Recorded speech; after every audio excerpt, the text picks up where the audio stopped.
Let's talk about the truth about selling print on demand on Etsy and why you might not be successful or not getting any sales. I'm going to walk you through in this video 3 misconceptions that you need to stop having today in order first and foremost to shift your mindset and understand that it's totally possible, guys. I'm living proof that it's possible. And in 23, it's not saturated as you think it might be. It's all about understanding where you can come in as a brand new sellers and get sales. And also, I'm going to share with you a specific story about a student that's inside my coaching program and how she had an Etsy store with a 1-star review because simply of one nasty customer who, even though she gave them a refund or whatnot, never went through the due diligence of actually changing their review. And this was one of her very first sales. And she still was able to turn things around and have a store with 5-star reviews. So without further ado, let's get started. A little bit about me. If you haven't already, make sure to subscribe to my channel as I share with you guys every week tips about how to be successful with print on demand, Etsy, digital marketing, and more. I've been in the digital marketing space for about 10 plus years. Here's one of my store last year and how much I generated. So let's dive in. First and foremost, many of you think that Etsy is rigged against you. Well,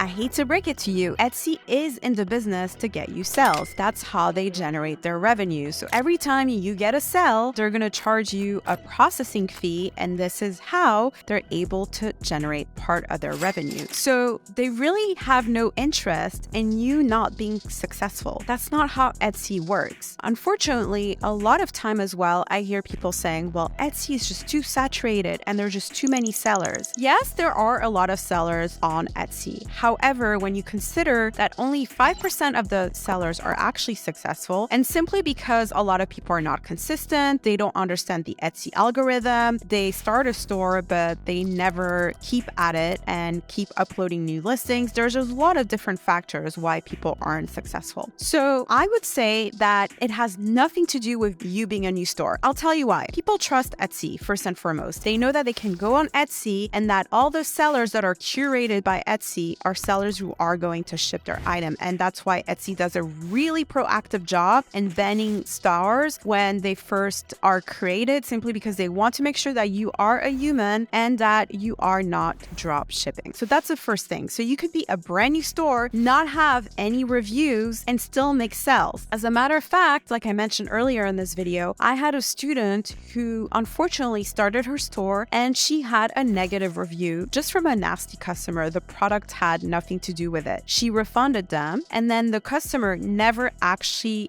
went through the effort of changing and editing that review. So unfortunately, she had a 1-star review, and you'd be surprised. You would think, oh my gosh, she would never get a sale ever again. Well, she was able to turn things around. Again, why? Because people trust Etsy as a platform and they understand that you are a small business owner by being on Etsy. The moral of the story is that mindset is a very important thing. You cannot blame Etsy's algorithm for your lack of sales. It has nothing to do with it. You need to take accountability and realize that the problem is your listings are mediocre. And I know it's a really tough pill to swallow, but if you're not getting sales, majority of the time, that's what the issue is. And this brings me to my second point. Spending too much time having the perfect SEO and title. Exhibit 1.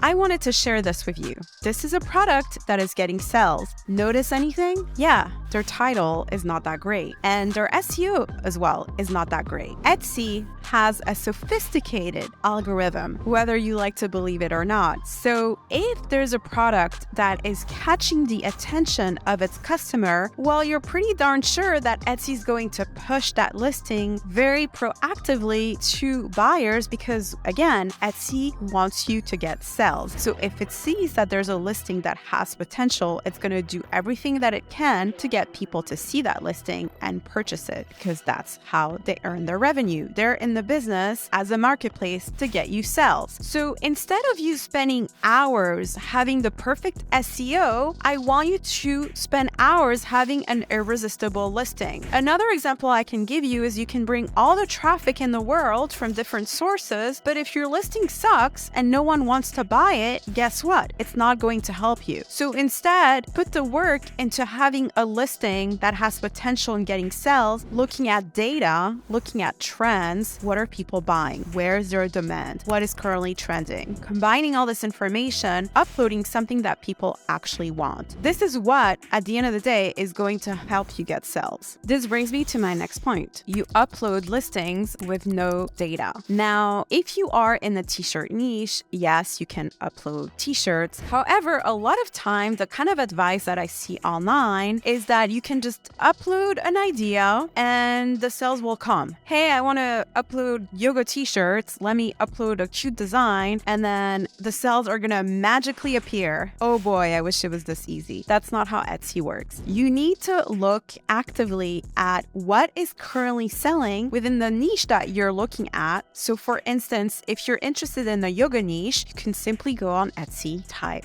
yoga t-shirts, get a sense of what is selling, and then based on that, understand and reverse engineer designs that are selling, and then try to find a way to make it better. And that's what you're going to test. In my case, my bread and butter is selling print-on-demand jewelry. The supplier that I use is Shine-On. Link is in the comments section. What I like to do is overall look at specific niches based on holidays, but also based on data and trends. So a lot of time people will go after family niches, which are great niches to go after. So a gift for a mother, a gift for a dad, a birthday gift, wedding gift, etc. Absolutely love those niches. However, the problem is that a lot of people think the same way and they go after these niches as well. You kind of have to think outside the box. This is where I like to bring in trends based on what is happening around the world. And again, I know some of you might be like, well, trends, you could have infringement issues and trademark issues, etc. Yes, it can happen. However, there are ways that you can add trends into a listing without infringing on any copyrights whatsoever. So obviously, if you use something from a TV show on Netflix, you might definitely get your listing taken down. However, there are ways to do that, and not just TV shows, like it could be anything around the world. And if you include that within your listing, you will get more traction. Well, some of you might be like, well, I don't understand really what you're saying right now. Well, let me show you. This necklace right here, it's been a bestseller for quite a while.